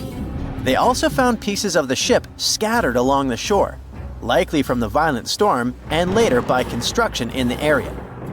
The storm must have been very fierce, but they didn't find many bones, which means most of the crew may have survived or were lost at sea. The ship was split into 3 sections and incredibly well preserved, thanks to the thick layers of sand that covered it and prevented rot. Archaeologists who studied the wreck discovered over 40 tons of cargo. There were cannons, swords, blocks of metal like lead and tin, fabrics, and tools that sailors used to navigate the stars while traveling across the ocean. The most exciting discovery was 1,845 copper ingots, weighing as much as 16 to 17 tons altogether. Those copper ingots, or pieces of pure metal, are still in great condition because the hull of the ship and layers of sand protected them from ocean water. The scientists even managed to read the trademarks on them on site, and learned they were made by a super wealthy German trading company. There were also more than 2,000 shiny gold and silver coins from different countries, and 105 enormous elephant tusks weighing about 2 tons. The tusks were likely supposed to become luxury items, like jewelry or carvings at the destination. Archaeologists took some DNA samples from the tusks and found that they came from West African forests and savanna elephants. Researchers were lucky that the ship was found in a restricted diamond mining area. No scavengers were able to get their hands on the treasures. The Bom Jesus remains the oldest and most valuable shipwreck that was ever discovered off the western coast of sub-Saharan Africa. Another shipwreck recently found by accident was buried under a 10-foot tall sand dune near the Caspian Sea. Some people call it the world's largest lake, and it has water levels that rise and fall over time because of the changes in weather patterns. These changes can move sand and uncover things like this shipwreck and other treasures along the coast. As the dune slowly disappeared, the ship started to show. Before digging it out, scientists worried that waves from the sea might damage the wreck. To protect it, they built a wall using thousands of sandbags to keep the waves away. When the ship was uncovered, they discovered it was a 3-masted, 92-foot-long merchant ship with a strong double hull. Wood samples showed the ship was built in the 18th to 19th century using trees like Scots pine, spruce, and larch from the Volga River area or the Caucasus. They even found buckwheat and plants from the same region, which were probably traded or used to feed the sailors. It proves that the ship was part of a group of merchant ships that once sailed the Caspian Sea. An amateur fisherman who was 20 feet under the sea off the coast of Turkey noticed some huge metal remains. He had an underwater camera, so he made footage of the discovery and took it to scientists. They immediately started an investigation and learned that it must be a shipwreck from the first decades of the 20th century. It could be one of the Ottoman Empire ships that had an important mission to deliver supplies, but disappeared without a trace. Scientists got permission to study this Black Sea wreck in detail to learn more about its mysteries. They're hoping to find its shipyard documents to find some answers, as the ship itself is in terrible condition and is tricky to work with. Robot submersibles that belong to an oil and gas company noticed hundreds of intact ancient storage jars sitting on the seabed in the eastern Mediterranean. Experts think those jars are 3,300 years old. This makes the find the oldest shipwreck from the deep sea. The jugs were probably used to store oil or other agricultural products like fruit. This proves that the people who made them organized maritime trade and had incredible navigational skills. It looks like the ancient mariners managed to traverse the Mediterranean Sea without a line of sight to any coast. All they could see was the horizon, so they must have used the sun and other stars to find their way. Off the coast of Sicily, under 20 feet of sand and rock, archaeologists found a shipwreck so old that they aren't even sure what materials were used to build it. They think the ship is from the 5th or 6th century BCE, which means it's over 2,500 years old. This ancient ship wasn't alone. Researchers also found 2 iron anchors shaped like an upside-down T from around the 7th century of the Common Era, and 4 stone anchors from prehistoric times nearby. One of the stone anchors was broken and may have had wooden pieces attached to help it hold on to the seafloor. They figured out that the ship itself was built using the on-shell technique. The wooden planks of the ship were connected so tightly that they could support the ship on their own, with extra beams added just to make it stronger. Sadly, the ship's wooden hull is very fragile now because tiny sea creatures that eat wood have damaged it over the years. Scientists are being extra careful as they study it to make sure it doesn't fall apart. This discovery is such a big deal because it was built during a time when Sicily was super important for trade. Back then, the Greeks and Punics were trying to take control of the seas long before Rome became the ruler of the Mediterranean. By studying this ship, scientists hope to learn more about how people traveled and traded in those ancient times. One more shipwreck, this time off the coast of Kenya. Could be from Vasco da Gama's final voyage. This Portuguese explorer was the first European to reach India by sea around the Cape of Good Hope. Local fishermen discovered the shipwreck in question in 2013. When an underwater archaeologist came to check it out, he found some treasures at the spot: elephant tusks and valuable copper ingots. If this find really has to do with Vasco da Gama, then it must be from the 16th century. It was the year of his 3rd and final voyage to India. Da Gama led a huge fleet of 20 ships, one of which was the São Jorge. Most of the ship is hidden under layers of coral, and a whole team of scientists are carefully digging trenches to find parts of the ship's wooden frame and hull.